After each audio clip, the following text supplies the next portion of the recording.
at my own wedding.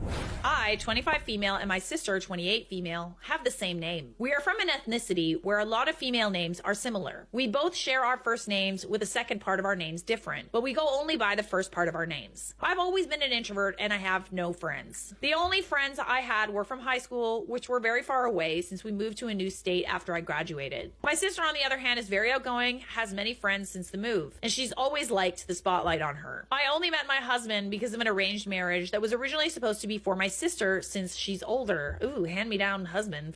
Sorry. My sister didn't want to get married. She wanted to enjoy her single life longer. Since she couldn't care enough to attend the first meeting with the groom, my husband decided to switch the bride to me instead. Which I'm not complaining because he was pretty cute. I'm glad he was cute. At least he was cute. And we got to know each other more over a span of 3 months. We found out we have a lot in common and fell in love. The wedding date was set and we planned on having a simple, low-cost wedding. Our venue was at a bowling alley that my husband's cousins own, so he let us use it for cheap.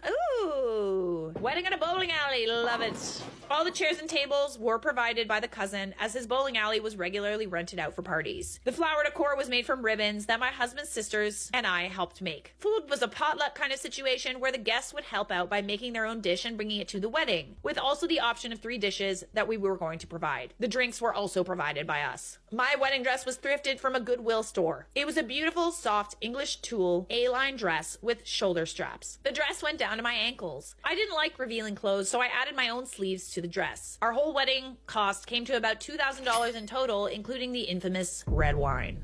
Oh no, oh god. I always get anxiety feeling like I know what's about to happen.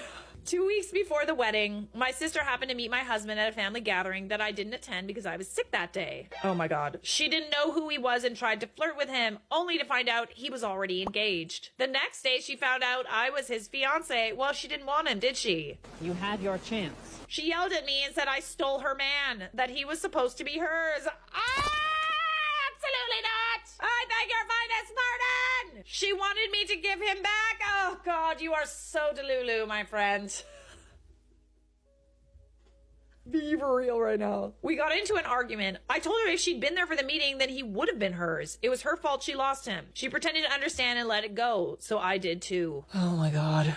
Spare me. She then asked me if she could invite some of her friends to the wedding since I don't have any friends to invite. I agreed since most of the people that would be there, I'm not close to anyway, other than my parents and my husband's parents and siblings. That's where I made the biggest mistake. Let me guess, she went around and told everybody that you stole her man? And all of those people that have only heard one side of the story are now attending your wedding? Great. On the wedding day, my sister came to the wedding wearing a white dress that looked more like a wedding dress than my own. Can't say I'm surprised. I didn't care though, because at the time I didn't know about the no wearing white to a wedding rule yet. I noticed a bunch of people giving me weird looks. And eventually, as I was going around in my wedding dress to make sure all the food and drinks were ready for the guests, a pretty girl holding a glass of red wine made her way toward me. She stumbled right in front of me and the red wine poured all over my dress.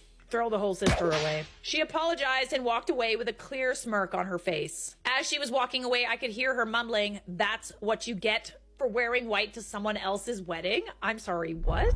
Wait. Was everybody a little confused here? I was flabbergasted. This was my wedding. That's when I saw her go over to my sister and they laughed together looking over at me. So funny, ruining someone's day.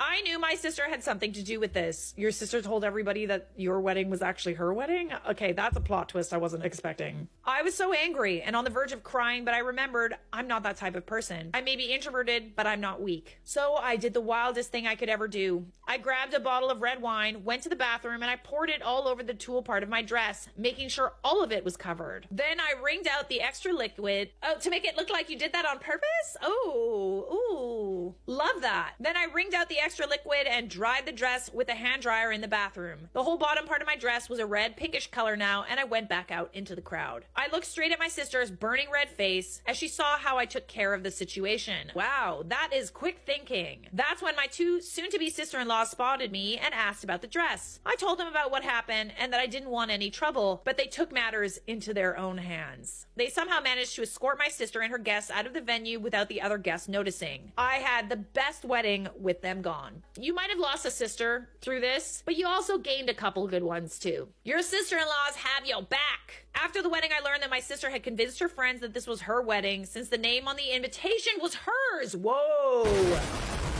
They thought I was being rude and that's why they poured wine on me. Whoa. Okay, plot twist of the century. Bloody plot twist. I'm sorry. What did she think was going to happen when you were the one that was actually up there getting married to that dude?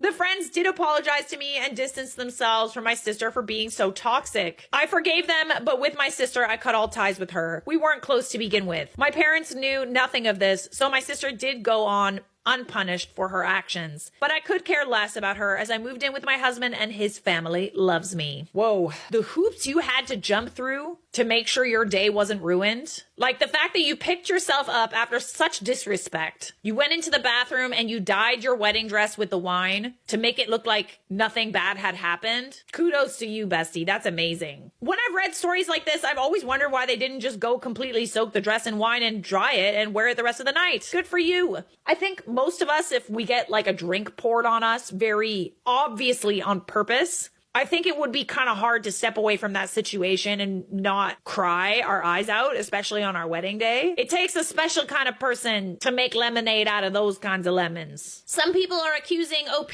of totally fabricating this story. OP responds, unfortunately, this really did happen. It's true our ethnicity doesn't get married in white, but our families have been living in the USA for our whole lives and have grown accustomed to the American ways. We did have 2 ceremonies for our wedding, the first one being American, and the second one, more traditional, was held a few days later, as in our culture normally does. So you're claiming there were guests at your wedding who didn't know you were the bride. Sure, that makes sense. Like I said, I have no friends, so most of the guests were just relatives that my parents invited, along with my sister's friends. And as the original marriage was supposed to be for my sister, a lot of the relatives that weren't close were not informed of the change. OP kind of fighting for her life in the comments. I'll leave it up to you to judge if this story was true or not. And then everyone clapped. Charlie needs to do better research to make sure the stories are real. How am I supposed to do that? Reach out to every single poster and just get their word for it? That's the job. Here's a suggestion. If you guys think that a wedding story on my, or any story shared on my Reddit page is fake, you can easily flag those stories for me, and then I'll decide if I want to share them or not. Be fair. Don't do that with every single one, even if they're factual.